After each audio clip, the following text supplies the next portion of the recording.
everybody, Mr. Chris here, and today we are going to be learning the acoustic version of Everlong by David Grohl and the Foo Fighters by David Grohl. Basically, this song has 3 parts, and this is a really good song for beginners, intermediate, anybody, but beginners definitely can play this, intermediate players can play this.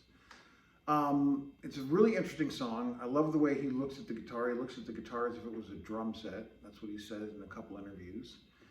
And we're going to go over the way he hits it and the chords he uses. And here we go. Okay. So the first thing we're going to do is we're going to tune our E string to a D. Drop D. So if you haven't done that, or if you need to do that, you can tune to this D, or you can take the time to tune it down right now. This is a E string to D, and then the rest of them are the same, normal as they go along. Okay, so we do a drop D tuning. Then the first chord we're going to play is we're going to put our 1 finger on the 9th fret, and we're going to hold down the A string and the D string. Okay, and so we're going to hit with our pick the E string, which is now the D string, the A string, and the D string.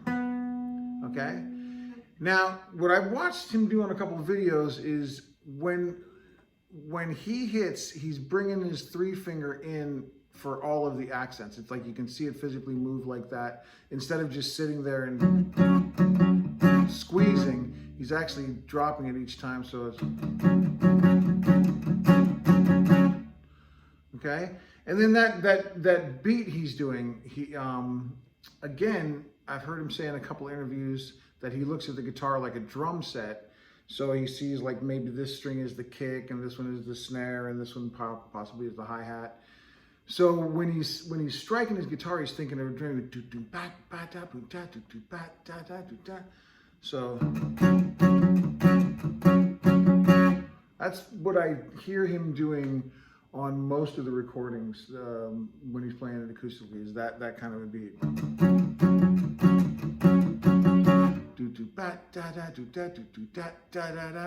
That 3 at the end. 1, 2, 3.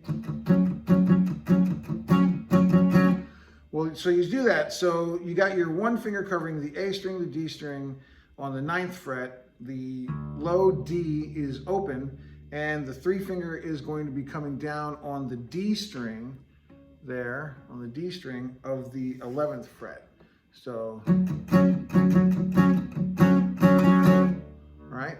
Now, normally what he does on the videos I've watched is he's keeping a pretty strong downbeat. It's always down, down. But occasionally, while he's singing in the middle of the song, he'll do the double. He'll go up and down with his picking. So it's kind of back and forth, but predominantly, it's all down strikes. The second thing, the second chord, the second movement, is he basically takes the 1 finger and then just grabs the low D string, the E string up there, and continues with that same pattern. So he does 2 of these.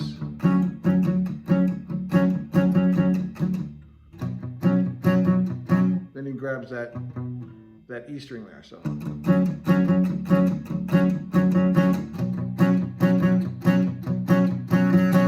All right. Then he goes down, takes this chord form where he's got all 3 strings with the 1 finger, the E string, the A string, and the D string, or the low D, the E string, the A string, the D string, takes that down to the 5th fret, and then, of course, the 3 finger is still hitting the D string 2 frets higher here, so that would be on the 7th fret here. For that, and then back up, still holding the E string, or the low D string, and taking it up here for this one. Then going back, letting go of the E string, retaining the A string and the D string here on the 9th fret, right there, and then continue with this 3 finger coming down.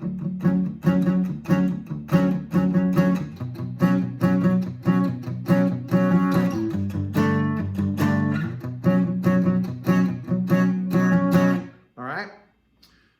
That's part one. That's the verse. Does that, I don't know, 6 times or something like that. Then the next part is an octave rise. So he goes down to the A string and the G string for an octave. And we're starting off on the 4th fret. It goes 4th fret, 5th fret, 7th fret, 9th fret. And then sometimes, you know, he'll go dive up into that 10th fret and then back. So.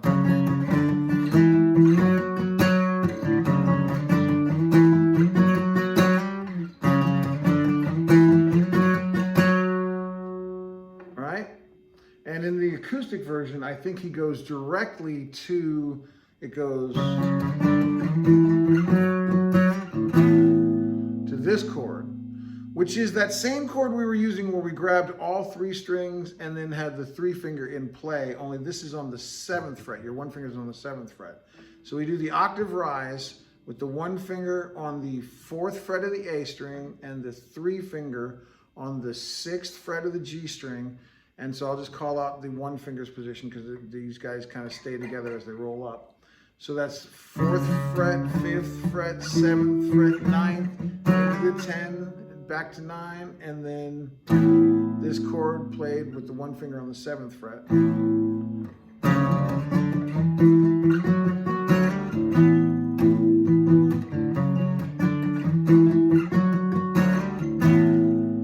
Okay? Does that, and then the next part,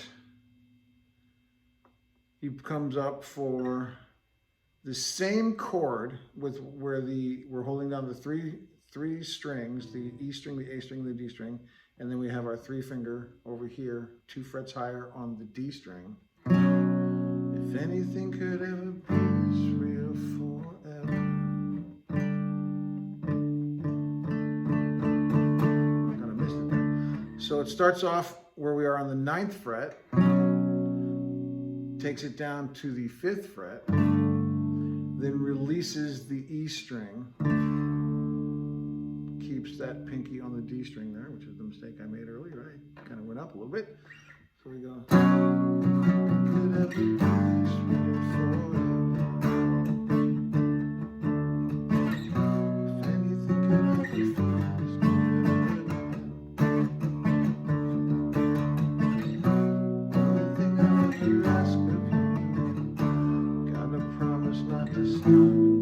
Stop brings it up to the 7th fret. When I say when.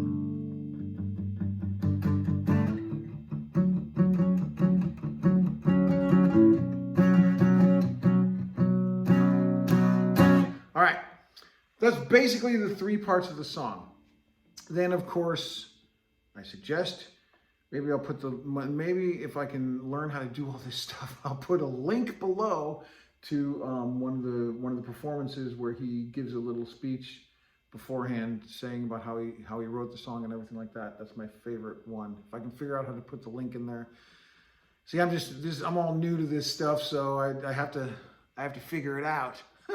But if I can figure out like what everybody else can figure out how to put the link in there, then I'll put the link to this song in his performance, and he describes how he looks at it as the drum beat and how he wrote the song and where he was when he wrote it and all this other stuff. It's very interesting. It's a wonderful, wonderful video to watch. So I hope you enjoyed this. I hope you got a good lesson out of this. It's a great song to play. It's not that difficult. It's really getting the speed with him and doing the...